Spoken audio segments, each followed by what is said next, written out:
Man of God, are you saying that all there is to my struggle is spiritual? That's not what I'm saying. I spent 2 weeks laying a foundation. I understand their medical pathways. I get it. I am one who has walked, and in some cases is still walking the same journey with you. What I'm saying, brother or sister, is that there is a spiritual component to what medical science would have you accept is purely medical.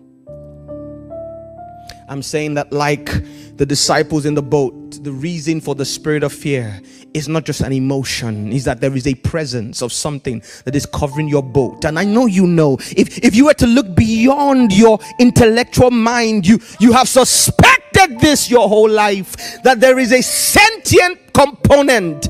There are entities behind the scenes working to limit your potential.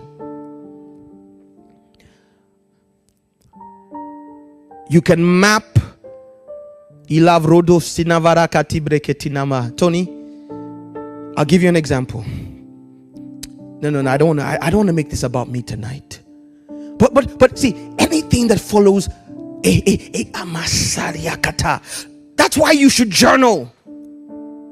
You see patterns. It's the same time every month, the same month every year, the same day every week. There's a cycle to this thing. Why? Because it is governed by sentient beings, by sentient and you can always map it to a season, Tony, where there was an opportunity, and as soon as the opportunity passes, you have respite for a moment. Why is it always when you have an exam, a job interview, when a certain relationship comes into your life?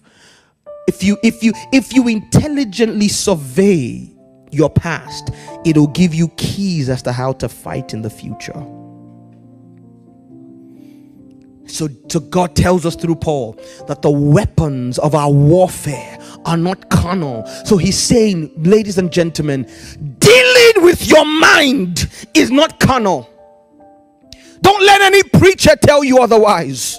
Fighting the battle of your soul is not a second-class activity. These are what the weapons of your warfare were primarily designed, because what you and I call demonic activity always passes through the filter of the mind. Even in issues like sin and addiction, it is still your mind that the enemy is fighting for. Why? Because when the spirit hit the body of Adam, man became a living soul. The totality of man's expression could now be filtered through the state and health of his soul. And so the two warring factions understood, if you win the war for the soul, you've won the man. And and